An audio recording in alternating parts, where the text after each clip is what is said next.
అరుణాచల శివయ్య దర్శనం చేసుకోవాలంటే అదృష్టం ఉండాలి. ఇప్పుడు మీరు చూస్తున్నటువంటి వీడియో అరుణాచలం లోపలికి ఎంటర్ అయ్యేటప్పుడు, గుడిలోకి ఎంటర్ అయ్యేటప్పుడు ఈ యొక్క స్తంభాలు ఇట్లా నిర్మాణం ఎలా ఉందని చెప్పేసి ఇట్లా ఈ యొక్క వీడియోలో చూపిస్తున్నా. అసలు అరుణాచల శివయ్య ప్రత్యేకత ఏంటి?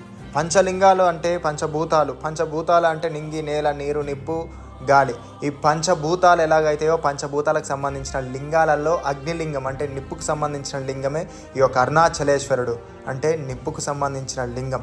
మీరు గుళ్ళోకి ఎంటర్ అయ్యేటప్పుడు ఒక్కసారి ఆయన నుంచి వచ్చేటువంటి వేడిని మనం తట్టుకోలేం. ఆ యొక్క వేడిని చల్లార్చి ఈ యొక్క అరుణాచలేశ్వరుని కూర్చోబెట్టి ఎవరైతే అరుణాచలం వచ్చి ఆయన దర్శించుకుంటారో, ఏ బాధలు వచ్చినా ఏ కష్టం వచ్చినా ఆయన తలుచుకుంటారో ఆ యొక్క బాధల నుంచి, కష్టాల నుంచి తొలగించే శక్తిగా శివయ్యగా మనకు దర్శనం ఇస్తాడు. ఇది గుడి లోపల నిర్మాణం. ఇట్లా ఎంతోమంది అదృష్టం చేసుకుంటే, ఎంతో ఋషులు తపస్సు చేస్తే కానీ అరుణాచలంలో అడుగు పెట్టలేరని. నువ్వు మనస్ఫూర్తిగా నన్ను తెలుసుకో, ఆయననే నిన్ను చూడాలని పిలుచుకుంటాడు. అందుకే వీడియోలో నీకు దారి, నా మాటల ధైర్యం నీకు వినిపిస్తుంది.